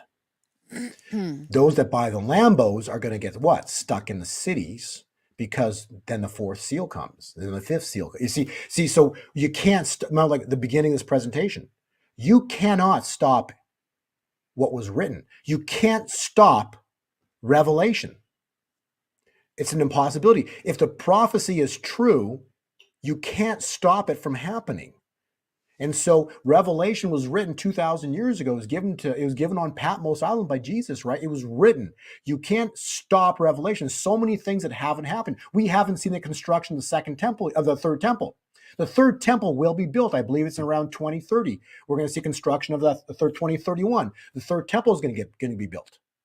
So we haven't seen these things manifest on earth yet, right? So we're not even near the return of Christ yet. So you're talking about World War III. How can you have World War III if there's no third temple? And then people are going to excuse, hey, we are the temple. Yes, we are the temple, but the Jews are going to build one. The Jews are going to build. We are the third temple because Christ was the resurrection and the life. The Jews believe they still need to build a temple. The church knows it's not necessary anymore because Jesus fulfilled that, right? So we haven't seen the third temple construction yet. So many things still have to happen for Revelation to complete. Yeah. And so do not be confused. It's critical to understand. Do not be confused with what's about this glory manifesting on earth is not the return of Christ. Christ is coming to earth. But right now we're going to witness the completion of Isaiah 61. I love it. The day of vengeance of our God. I have a few people I'm sending this to, who are like trying to figure it all out. And, I chat with them and I try to get information. And, I've heard so many people speak on end days. And so you make a lot of sense. I'm willing to go along with it. We'll see what happens. I'm excited. I'd like to have you on again so we can, calculate and go over it again, because it's an awful lot of information. I find you fascinating, Bo Polny, and what a calling you have to try to decipher Revelation. I mean, it's not easy, but you do it so well and you make it fun. And I like all your graphs too. So I just want to thank you for coming on today, and let's do this again. People definitely want to hear. We have a huge audience watching right now, and my next guest is waiting in the wings, and I've made him wait a little bit, quite a bit longer than I thought. We've had it was hard getting going today. We had some things to overcome, but thank you, sir. You're amazing. Thank you for speaking God's words and giving us hope. Thank you especially for that. Amen. God bless you for what you're doing as well too. And our God is mighty. He's amazing. He's the creator of all things. We just have to be diligent. We have to be patient. But God's got a bigger plan. As much as we watch things on TV today, you have to understand that's evil's agenda.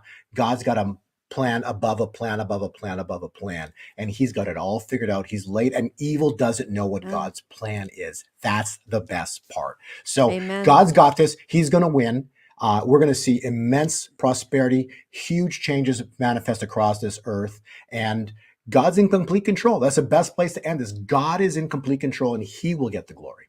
Amen. And you can trust him. Thank you. Thank you, Mr. Polny. We'll talk to you again. God bless you. Thank you. All right. And right on the end of that, we'll go into our next interview. But let me just all remind you, we've been talking about gold and silver, and, I just leave it in the hands of what God's going to do. But I'm hearing from everyone. I just sent a video about the collapse of our currency imminently because it just can't be sustained. These are by people that know. So if you're interested in gold and silver, sovereignized, we have that email that we could put up. We trust Steve Merrill and Sun City Silver and Gold, sovereignize at protonmail.com. And Sovereign Eyes. So Sovereign with an IZE. Steve's been in the business a long time. We trust him, and he knows what's happening. Same thing he's saying. Everybody's saying it, and when that dollar collapses, you're going to see precious metals go way up because they're being kept artificially low. All right, without further ado, I want to let y'all know that if you've been following me, you know I got in a lot of trouble a few years ago when I was saying all these schools are trying to teach kids to be transgender. They're trying to put in all of this ideology, and it cost me dearly in my life. I fought it, tooth and nail. We've still got schools going ahead, putting all of this, indoctrinating kids. And we have a gentleman that we're going to speak with today that has created a documentary, and it's called Daughters of the West. His name is Simon Esler, and we want to welcome him and find out what caused him to begin searching out this, this topic and how that led him to a documentary. Mr. Esler? Hi, how are you? Thanks for having me. You're welcome. I'm well, thank you. Good. Thanks for waiting so long, sir. I apologize about that. Very unusual day that we've had around here with some things going on. So I apologize for that. Mr. Esler, this is a very politically incorrect topic that you have embarked on. So first of all, I'd like to know from your experience, like what made you decide that you wanted to do a documentary? And I believe, if you could describe it, this is about a documentary about transitioners who detransition? Yeah, well, this is a very broad scope documentary in the way that it looks at how gender ideology has specifically impacted young girls.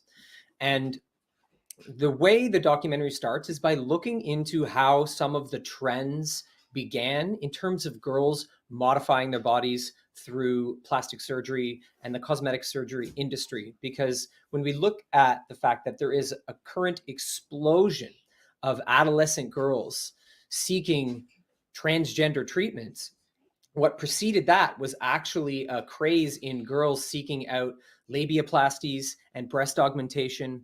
And so through this documentary, what I've done is piece together this longer term, I guess, social engineering event that has caused girls to believe that their bodies are an obstacle to self-realization and self-fulfillment.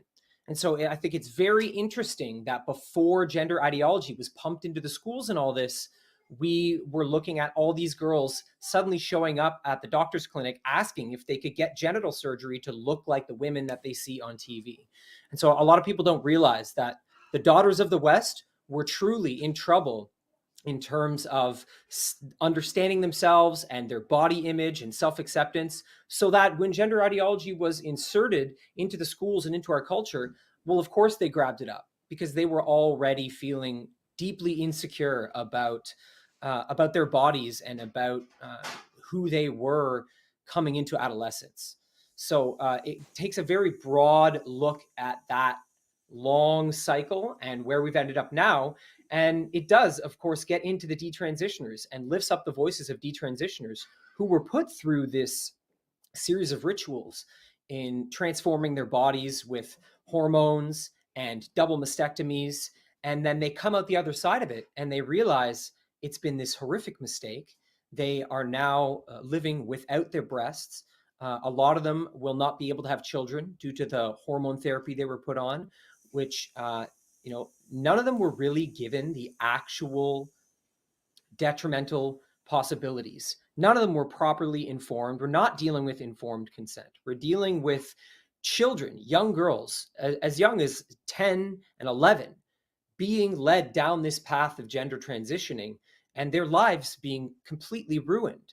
And so, this is happening on a very large scale, very quickly. There's a very large push to have it accelerate in North America, despite the fact that European countries around the world are reversing their stance.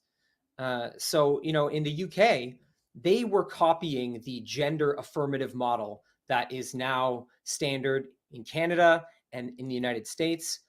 They realized that this was destroying girls' lives. They took that whole system apart, and literally in the changes that they cite in the UK in terms of how they deal with gender dysphoria, they actually state that their mistake was copying the US model of gender affirmation, and that even something like socially transitioning is a severe psychosocial act that should not just be performed casually, and that it has very severe consequences. Whereas here in Canada and in the United States, they are pushing for social transition as early as they can, as young as they can. And the result is that once these girls develop, they immediately go down the path of medicalization. They get puberty blockers, which is really Lupron, which is a drug that is used to chemically castrate pedophiles and sex offenders. And then from the Lupron, they are eventually put onto hormones. So girls are put on testosterone and their voices deepen. Some of them go bald, they grow facial hair, and the irreversible changes begin to unfold. To the extent that they cannot get their bodies back, they cannot get their womanhood back. And so now these are the voices that I'm trying to lift up in the film and bring some awareness, because a lot of parents are being manipulated, good-hearted parents. Right. I think that's true because good hearted parents, well, first of all, they're immediately told that if you don't just go along with this, then you're leading your child into a life of being in a high suicidality rate because you're not going to be supportive of them transitioning. And then the school is supportive and everyone's supportive. And meanwhile, the school probably actually planted the seed in kindergarten through all of their multi books, that are talking about Jacob's new dress and all of this. And so our entire society gearing up all of the young people to be propagandized that gender is something and your sexuality is something that you can change and it's perfectly acceptable and easy. Nobody seems to mention that your sex life will probably be nil and severely compromise the rest of your life if you're going to mess with all your parts.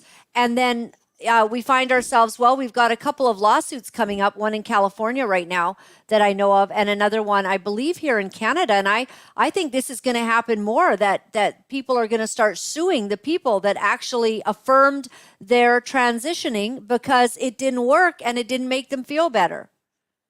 Absolutely. This is one of the things that I speak to explicitly in the film. So there is a case everyone can look up right now. It's called Sage's Law. This is a case that's being fought by the Gavel Project.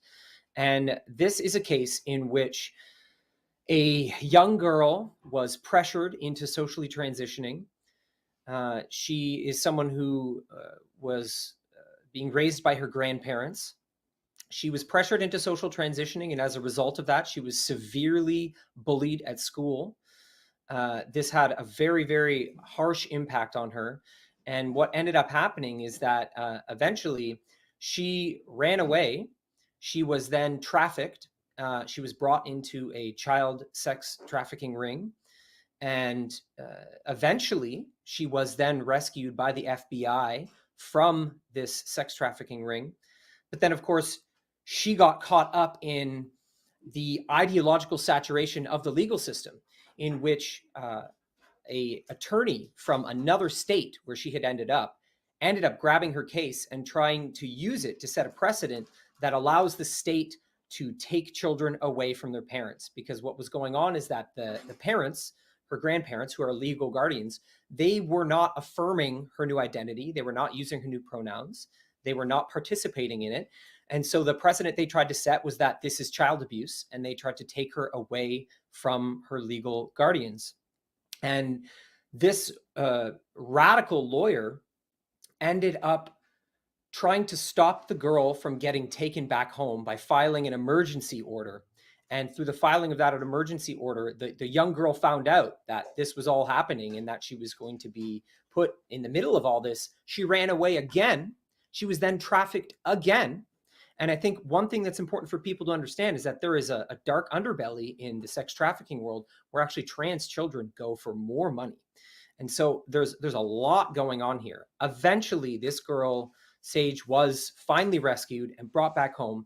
But of course, throughout this whole thing, there was rape, there was sexual abuse. She has been traumatized severely, and she is yet another person who detransitioned, who realized this was all a mistake. And now she has gone back and realized the mistake. But there's, of course, irreparable harm. And so the Gavel Project is waging proper lawfare to hold all the different people who helped make this happen accountable. All the people in the court system, the people in the foster homes where she was placed, who she was placed in a boys' foster home, a young teenage girl, because it was all about affirming her new identity. And none of it was about actually getting her care as a victim of rape and sexual abuse.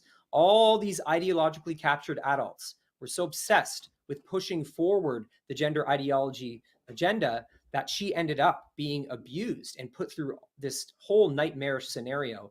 And so they should all be held accountable. And that's a case that I get into in the film with the Gavel Project. Amazing. I think it's something, people should really know about. Yeah, they really should. And also the fact that these transitioners are so rejected by the LGBTQ once they detransition, then you're just, you're dead to them basically. And that is such a harsh reality because they just get, rejection on every side at that point. Yes, absolutely. You have, a lot of radical people attacking detransitioners. Chloe Cole is a good example. She's taken a lot of heat for her stance. She's currently suing Kaiser Permanente for the medical malpractice that was put upon her. You do have some people speaking out from the LGBTQ community. So, for example, if you follow the work of Gays Against Groomers, this is a huge number of people in that community who are outright against this. They're against the medicalization of children. Yep. They're against the idea of transitioning children. They've struggled with a lot of censorship because, of course, they don't fit into this narrative. And the false narrative is really that this is left versus right, or that this is, homophobic people versus people who are pro LGBTQ rights. That's all nonsense. That's all nonsense. This is only about protecting children. You have people from the left and the right, straight people, gay people, all these different kinds of people are all standing against this.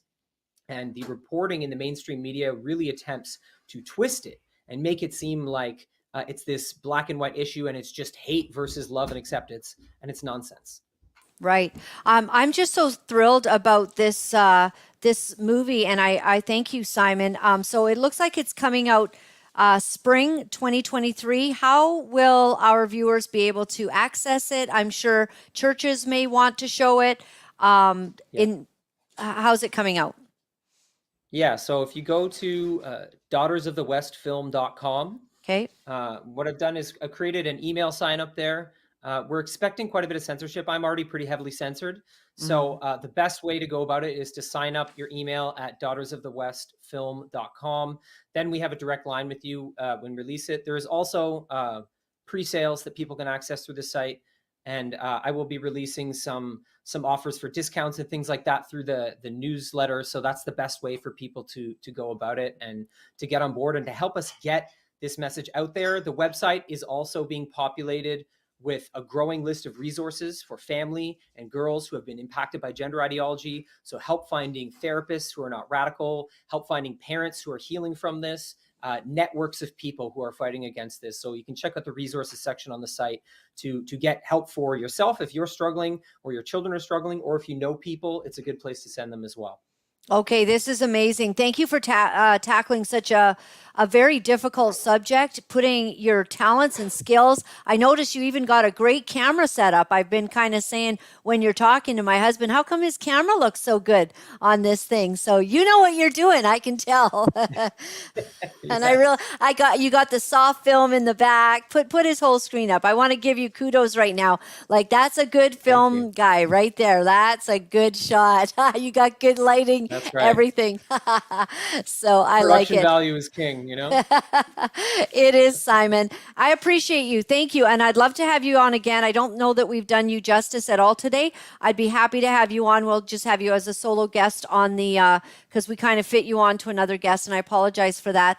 But I value this topic. I value the fight for it. and what you're doing is courageous, and it's so important for our society what's happening right now. Thank you.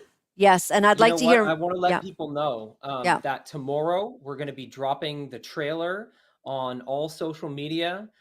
So it would be a good idea to follow me on social media. You can go to www.simonesler.com. You can find me on Instagram, where I'm most active, and Telegram and Twitter and YouTube. But we're going to be dropping the trailer tomorrow at noon EST.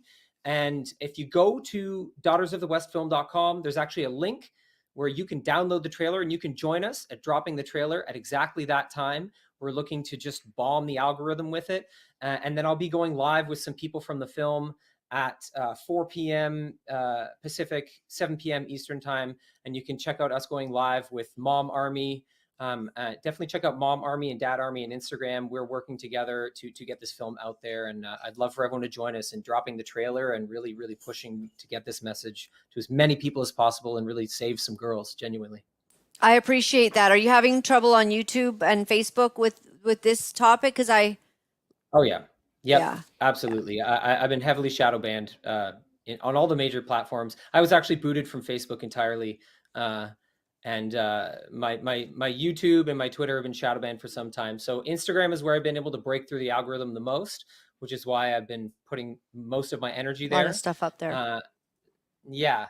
So Okay. I think, it's a good chance to join us in this push. So come check it out. If you want to download the trailer and share it to your channels, go ahead. The link is there on the website, daughtersofthewestfilm.com. Thank you so much. Thank you very, very much. God bless you in your work, and we'll talk to you again.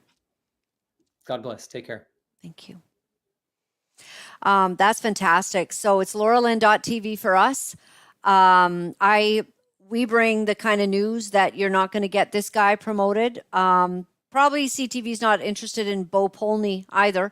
A lot of you watch it today, and we all want to know about sort of what Revelation predicts about the end times and the things that we're dealing with, the very difficult topics, such as this movie that's coming out.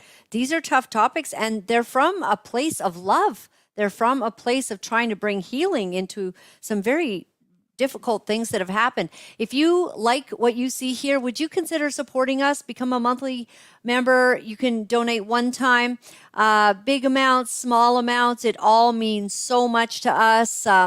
You can e-transfer at Laura-Lynn Live at protonmail.com and send us a nice letter too. Let us know that you love us. But mostly, we appreciate that you will put your heart where your pocketbook is and help us to do this. We really mean it. Help us to keep doing it and to be able to support our life in bringing this kind of media to you. It's important for all of us, and we appreciate that you would do that. And again, sovereignize at protonmail.com if you'd like some gold or silver. And we think that to be prudent, you should be definitely doing that. We think it's a wise, from everything I've heard. I'm not a financial guru or anything. I have them on the show. I'm listening to broadcasts. I'm reading articles. It's all saying silver and gold, they are the standard. And you can break the bank and cause all the money to go down to 30% of its value or whatever happens. But you cannot mess with the value of gold and silver. So we recommend it. I want to go today to Matthew 6, verse 25. And it says, "Therefore I tell you, do not worry about your life, what you will eat or drink, or about your body, what you will wear. Is not life more than food, and the body more than clothes? Look at the birds of the air. They do not sow or reap or store away in barns, and yet your heavenly Father feeds them. Are you not much more valuable than they? Can any of you, by worrying, add a single hour to your life?" That is such a powerful statement said by Jesus Christ. Other people have said similar things. You read self-help books and they try to tell you how to let anxiety and go. Your worry's not going to change anything, they say. But the first person to say that. And probably you'll find some good advice like that in Proverbs written by Solomon decades earlier, hundreds of years earlier. But Jesus, he said, do not worry, because can any one of you by worrying add a single hour to your life? Is it going to change a blessed thing for you to sit there and stew about all this stuff? Now, I hope you got good news today. It looks like we're going to see some stuff crash, but if we're prepared, you're watching a show like this and you're going, hey, maybe we got to do something. You're prepared. Hey, you come through it. And you know what? God's always got a back door, and he's protecting you, and he brings information to your mind, and we're taking care of business, you know.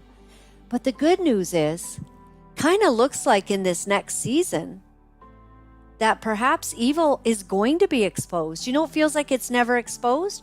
2023 is shaping up to be a year for all those reasons that Bo Polny said. It's going to be a good year. Maybe Biden's going to be exposed. Well, he says he's going to be gone. Hip, hip, hooray. How about Trudeau? It's about time for that too. No matter what, we trust God, because God's in charge. And we're not going to add anything to our life by worrying and fretting. So I hope today you're going to get a wonderful cup of coffee with tons of cremo, some honey in there. That's how I like mine, and cinnamon. I've stopped putting that in meatloaf. But anyways, you get that cup of sugar, sugary mix with the coffee, and you just kick back a little. Take it easy. We're going to be okay. God's not going to beat up the bride. We don't have to worry. And why do you worry about clothes? Well, I like clothes. You know what I mean? See how the flowers of the field grow, and they do not labor or spin? Well, you know, I have said to God, I mean, if I actually look like a flower without going to all the work for it, then maybe that would be better. But it takes a lot of work to get this together. You know, fake hair, fake eyelashes, fake nails, also that I can be real for Jesus. But anyways, God's just saying, don't worry. I'm going to feed you. I'm going to clothe you. Yet I tell you that not even Solomon in all his splendor was dressed like one of those birds. If that is how God clothes the grass of the field, which is here today and gone tomorrow, how much more will he clothe you, you of little faith? So do not worry. I wonder if God's telling all of us, just a thought, to go get some new clothes. Do you like it? No, I think that's what he's saying. See you tomorrow. You know, it's not easy to deliver the truth of what our sick world is doing, but for some of us, we feel that we have no choice. Because if we are silent about these abominable things, then we are letting evil go unchecked, and we cannot do that. For those of you wonderful people who are writing me and are sharing your encouragement, I am deeply grateful. Thank you for all the letters that you've been sending. Thank you for the donations and the support. I found out that in order to speak the truth, you have to become very, very strong. If you would go to my website at www.laura-lynn.tv, you'll find all of the ways that you can contact me. Remember, my friends, all is well. All is well. Thanks for joining me.